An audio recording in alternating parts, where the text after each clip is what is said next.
Hello et bienvenue dans cette nouvelle vidéo. Aujourd'hui, c'est la 4e vidéo de la série Business pour Illustrator.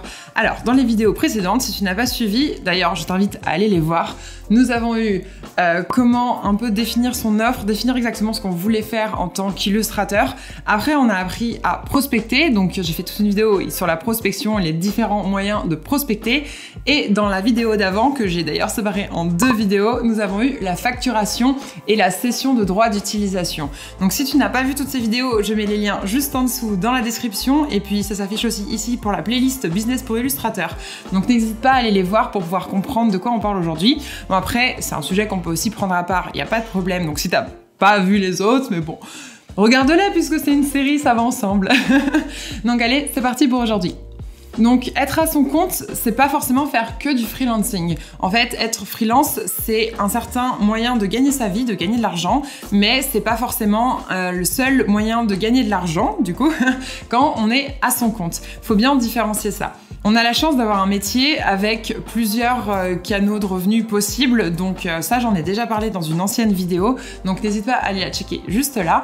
Je vais de toute façon en reparler un petit peu pendant cette vidéo là. Mais c'est un sujet en tout cas auquel moi je m'intéresse depuis un moment. En fait, j'ai bien vu qu'en freelance, notre revenu, ça fait comme ça. Beaucoup et très souvent. Du coup, j'avais vite commencé à regarder, de m'intéresser à ce sujet-là en regardant des articles, du blog et sur YouTube aussi des vidéos sur comment diversifier ses revenus pour justement éviter ces trop grosses variations au fur et à mesure de l'année et des années. Donc pourquoi il faut diversifier ses sources de revenus? Personnellement, mon plus gros stress dans mon activité, c'est vraiment l'argent, l'aspect financier. J'ai l'impression que à chaque fois que de toute façon j'ai moins de clients, enfin j'ai moins de revenus, ça me met à me stresser de ouf et je sais que de toute façon c'est pas viable sur le long terme si on n'arrête pas d'avoir un salaire qui fluctue beaucoup au fil des années. Je sais que ça peut être hyper embêtant pour certains points du type un prêt à la banque, voilà, prêt immobilier, chercher un appartement, tous les moments où on demande un cabis qui fait le fait d'être en auto-entrepreneur, enfin à son compte, c'est plus compliqué à faire passer que quand on est salarié. Donc, de toute façon, c'est un sujet auquel je m'intéresse beaucoup. J'essaye de voir un peu comment c'est possible et de mon expérience, c'est vraiment un besoin pour éviter tout ce stress. Donc, pour vous raconter un petit peu, j'en ai déjà parlé dans d'autres vidéos, mais en fait, même quand j'étais graphiste et que je gagnais bien ma vie avant, j'avais toujours des périodes de l'année où je gagnais moins. Bon, après, pour en avoir discuté avec pas mal de monde, c'est normal d'avoir des périodes plus creuses que d'autres dans l'année, c'est normal, mais c'était toujours relou. Par exemple, quand j'étais graphiste et du coup j'étais beaucoup sur Malte, généralement, je partais en vacances un mois en août. Du coup, durant le mois d'août, je touchais les paiements de ce que j'avais fait en juillet. Et en arrivant en septembre, il n'y avait plus rien, parce qu'en août, j'étais en vacances. Donc, je passais, on va dire, de mi-août jusqu'à octobre, sans entrée d'argent. Et forcément, quand on revient de vacances, qu'on a bien dépensé et tout, j'étais genre, je peux rien faire et c'est très très frustrant sur le long terme. Moi, ça me stresse, j'aime pas du tout ça. Je pense qu'on est beaucoup dans ce cas-là pour le coup.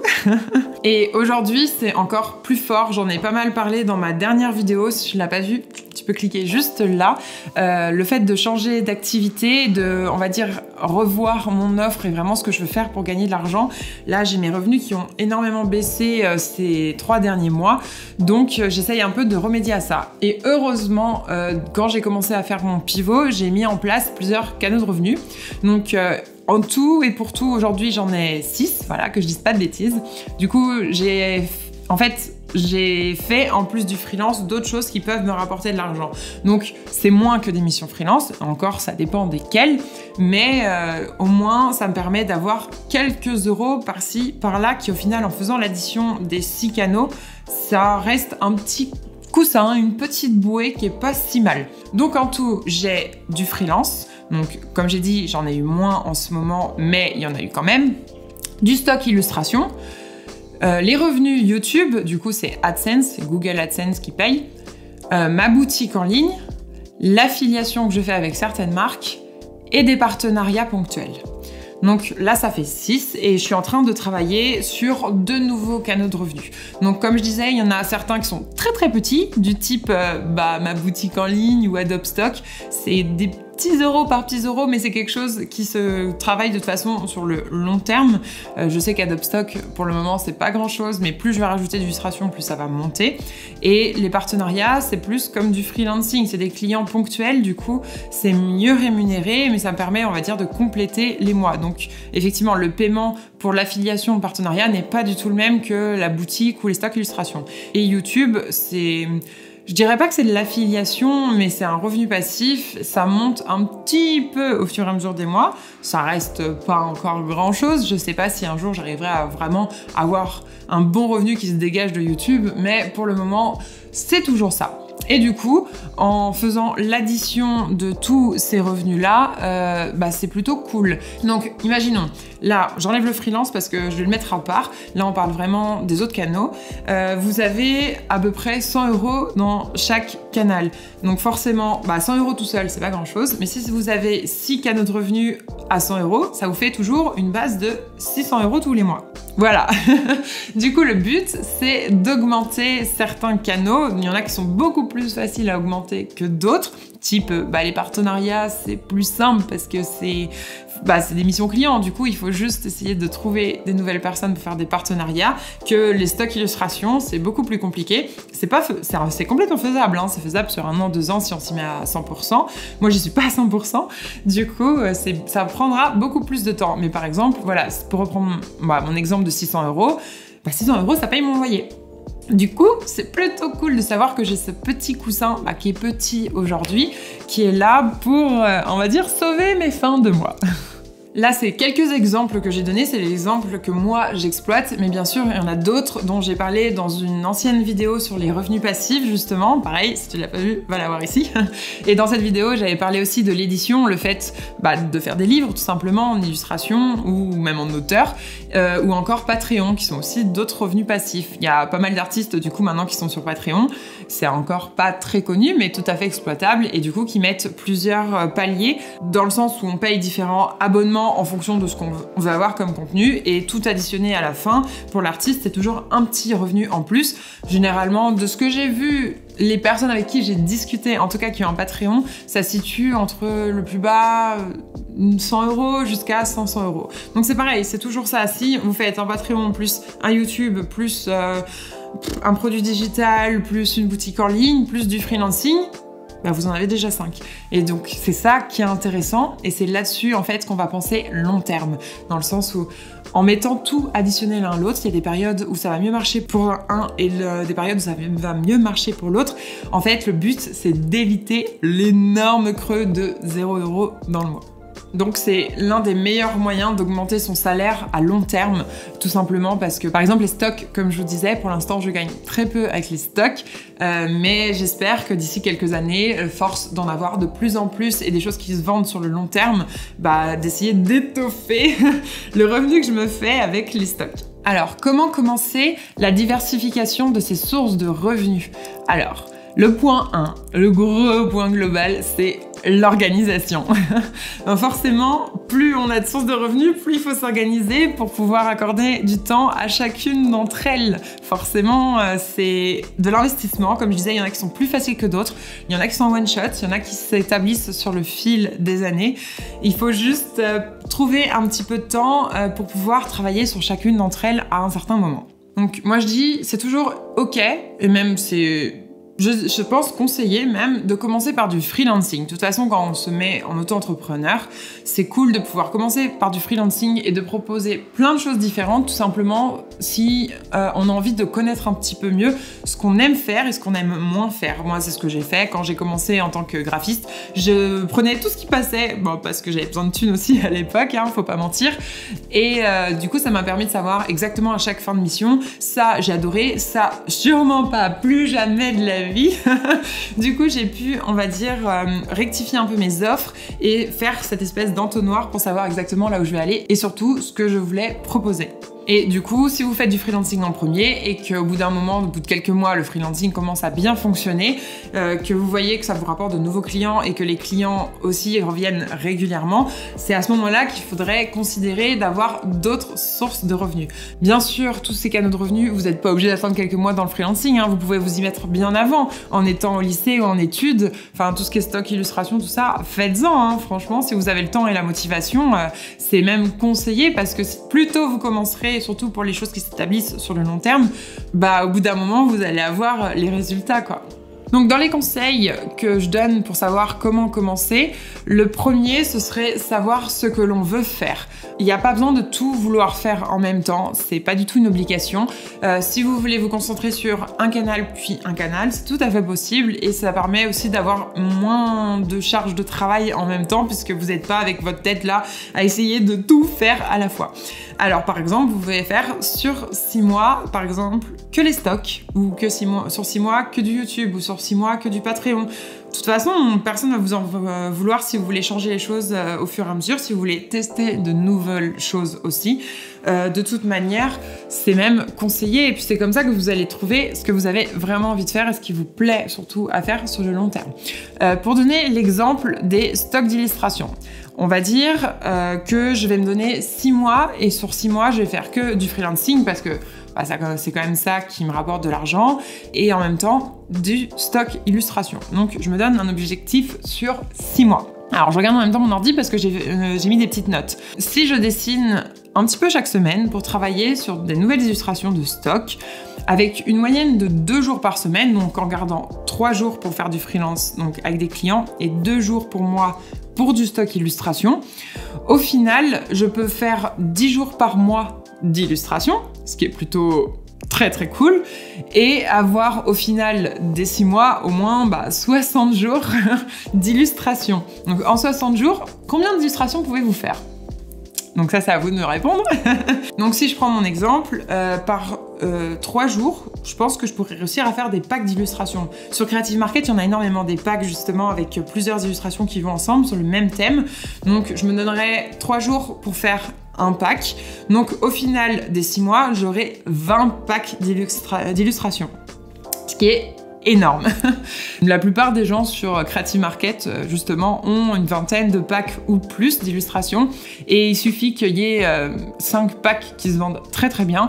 Je crois que de ce que j'ai vu, j'ai pas non plus creusé la question, c'est environ 18 € le pack. Mais je pense qu'en fonction du nombre d'illustrations que vous pouvez faire et que vous pouvez mettre dedans, si en plus vous rajoutez, je sais pas, des mises en page ou des logos, des choses comme ça, c'est vous qui mettez le prix sur Creative Market. Du coup, vous pouvez très bien le monter, je pense, à 25 ou 30 €, quelque chose comme ça.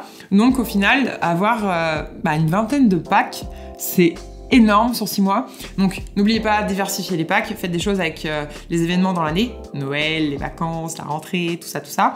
Et comme ça, au bout des 6 mois, ils sont sur Creative Market, de toute façon, une fois qu'ils y sont, ils ne bougeront plus. Donc c'est des choses que je pense à certains moments de l'année, ça va mieux se vendre que d'autres, mais au moins, c'est là, ça vous rapporte de l'argent, c'est un revenu passif, c'est fait. Et vous pouvez y revenir très bien à un moment si vous voyez que ça fonctionne et qu'il y a plusieurs sujets qui fonctionnent mieux que d'autres ou que votre style évolue, reprenez 1 mois, 2 mois et refaites-en. Alors le deuxième point, c'est surtout l'organisation. Donc on peut alterner 2-3 activités, comme je vous ai dit, avec plusieurs canaux, mais si vous pouvez pas dédier une journée entière par semaine, dédier des créneaux. Moi je me suis fait, j'en ai déjà parlé dans une ancienne vidéo, un planning idéal, donc j'appelle ça le planning idéal parce que forcément ça évolue tout le temps, mais on va dire que c'est une base de créneaux que j'ai dans la semaine pour essayer de réussir à tout faire.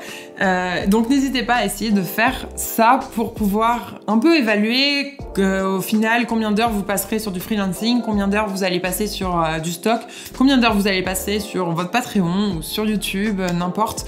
Donc ça c'est cool de pouvoir avoir une bonne organisation. Je sais qu'il y a beaucoup de personnes qui sont pas très bien organisées, mais dont c'est difficile de suivre un planning. Mais c'est pour ça que je vous dis, moi c'est un planning idéal dans le sens où c'est vraiment des créneaux qui sont là pour éviter que je sois dans le sens devant mon ordi. Bon, maintenant, qu'est-ce que je fais ? C'est vraiment pour éviter cette question-là. Donc n'hésitez pas à vous servir de ça. Et petit point numéro 3, être patient. Comme je vous dis, il y a des choses qui viennent tout de suite. Collaboration, freelancing, ça c'est des... Vous faites la mission, vous êtes payé, basta. Mais sur le reste, il n'y a pas le choix, il va falloir être très patient. Donc c'est pour ça, n'hésitez pas à écrire vos objectifs, à vraiment écrire, détailler ce que vous pouvez faire dans une certaine période. Comme là, j'ai donné l'exemple avec les 6 mois sur du stock illustration. C'est ce qui me permet d'avoir une vision long terme et de savoir où je vais et pourquoi je fais ça. Donc n'hésitez pas, prenez un papier, une feuille, un bloc-notes, un carnet, Notion, ce que vous voulez. Écrivez des objectifs et soyez patient. Vous savez du coup pourquoi vous bossez, vers quoi vous bossez. Et quand ça vient des aspects financiers, généralement, c'est aussi une bonne source de motivation. Et ce que je fais en plus, c'est que je suis mes datas de mois en mois. Par exemple, pour YouTube, j'ai un tableau avec ce que je gagne, plus les analytiques sur YouTube que je rapporte tous les mois. Donc à chaque fin de mois, j'écris exactement combien d'heures de vues j'ai eu, combien d'abonnés, combien j'ai été payé. Toutes les données qu'il peut y avoir, qu'on peut trouver facilement comme ça sur YouTube, mais le fait de les mettre dans un tableau, j'ai tout sous les yeux, j'ai tout mois par mois. Pour Instagram, je le fais semaine par semaine, et du coup, ça me permet d'avoir du recul dessus et de voir en un seul coup d'œil où j'en suis, comment ça avance. Et je vous avoue que quand on regarde effectivement et qu'on voit que c'est mieux que le mois précédent et encore mieux que le mois avant, ça motive carrément. C'est le même principe que je fais avec mes analytics financières, tout simplement parce que je vois comment ça monte, comment ça descend, mais ça me permet d'avoir un sacré recul. C'est cool de pouvoir faire ces vidéos et justement de me rendre compte où j'en suis, quelle est ma situation, mais d'un point de vue pratiquement extérieur, puisque en vous en parlant sur les réseaux, moi ça me permet de prendre du recul sur tout ce que je fais sur mon travail, et ça c'est très très chouette. Donc je vous invite à faire la même chose, pas forcément à faire une chaîne YouTube si vous voulez pas faire de chaîne YouTube, je n'oblige personne à faire ça, mais au moins de faire un tableau ou écrire dans un carnet tous les trucs, les analytics, pas se prendre la tête trop avec ça, vous êtes vraiment pas obligé de le faire, mais moi je trouve, en tout cas pour moi, ça me rassure de voir où j'en suis. Et pour vous donner un exemple, parce que quand même je parle de revenus passifs, compléments de revenus et tout, moi justement avec mes différents canaux de revenus, donc vraiment en mettant à part le freelance et à part les collaborations, partenariats, tout ça, donc là je ne parle que revenus passifs. Sur le tableau que j'ai fait, on voit très bien, au mois de mai, en revenus passifs, j'étais à environ 125 €, et là le dernier mois, donc en septembre, j'ai fait plus de 450 €, donc on voit très bien que ça monte petit à petit, mois par mois. C'est essentiellement YouTube forcément qui monte assez vite, mais j'ai aussi les revenus d'affiliation, parce que forcément plus j'ai une grosse communauté sur YouTube et Instagram, plus elle grandit, plus mes affiliations grandissent avec. Donc merci beaucoup pour tous ceux qui passent par mes liens affiliés. Moi ça me permet justement de me faire ce petit coussin de sécurité. Vous, ça ne vous coûte rien, 0 € de cliquer sur un lien d'affiliation, voire vous avez des réductions. Et moi ça me permet de vivre de mon contenu derrière. Donc voilà, de toute façon, ce concept de complétement de revenus, les différents canaux de revenus, diversifier ses revenus, tout ça, c'est des mots-clés là que je vous donne. C'est pas un concept que j'ai inventé, j'ai vu ça sur YouTube, j'avais regardé ça à un moment parce que je voulais savoir comment tous les gens qui vivent de l'influence arrivent à vivre et gagner de l'argent. J'étais du genre, mais c'est pas possible, ils arrêtent pas de mettre des photos sur Instagram, mais comment ils font pour se rémunérer? Je comprends pas. Et en fait, c'est là, à ce moment-là, que je suis tombée sur diversifier ses sources de revenus. En fait, les gens qui sont beaucoup sur internet, ils font tous comme ça, quoi, surtout collaboration, partenariat. Il y en a plein qui montent leur marque de maquillage, de vêtements, qui font des startups, des sociétés, ils ouvrent un resto, n'importe, c'est pareil, c'est des compléments de revenus. Donc plus vous allez en avoir, donc plus tout va s'additionner et tout va vous faire un coussin de sécurité. Et s'il y en a un qui saute à un moment ou à un autre, le freelancing pendant le Covid en 2020 par exemple, vous avez toujours le reste qui est là pour vous soutenir. C'est l'un des meilleurs moyens de développer son activité sur le long terme, surtout en étant à son compte. Moi, j'ai envie de rester à mon compte et d'être vraiment dans l'entrepreneuriat, de monter différents projets. Donc, c'est vraiment quelque chose que je considère à 100%. Je m'y suis mise là tranquillement, mais vraiment sur des petites choses. Mais si à un moment, je peux effectivement lancer des différents projets pour avoir différentes sources de revenus encore plus grosses, je le ferai forcément. Parce que après quelques années, ces revenus passifs, ils vont pouvoir m'assurer des revenus réguliers sans que j'ai besoin d'y toucher, et c'est ça qui va me libérer du temps pour pouvoir bosser sur de nouveaux projets. Et de nouveaux projets plus un revenu régulier égale moins de stress. c'est tout ce qu'on aime. Donc voilà, si vous avez des questions, si vous avez des remarques, n'hésitez pas, les commentaires sont là pour ça. J'essaye de répondre, parce qu'il commence à y en avoir beaucoup, merci, avoir beaucoup de commentaires. Du coup, j'essaye de répondre à tous les commentaires au maximum. N'hésitez pas à me laisser un petit pouce bleu sur la vidéo, tout simplement parce que ça m'aide avec l'algorithme YouTube, donc ce serait super sympa. À vous abonner pour ne pas manquer toutes les prochaines vidéos. Dans la prochaine vidéo, on parle du Real Timber et des résultats avec vos statistiques. Donc je vous avais demandé sur Instagram les stats, j'ai pris plein de captures d'écran et du coup je vais faire une vidéo entière avec les stats, les analyses des stats pour que vous puissiez un peu comprendre comment ça fonctionne et vos meilleurs reels que j'ai mis de côté et que j'ai bien envie de faire une petite compile. Ça va être trop cool parce que vous avez vraiment fait des trucs de ouf. Voilà.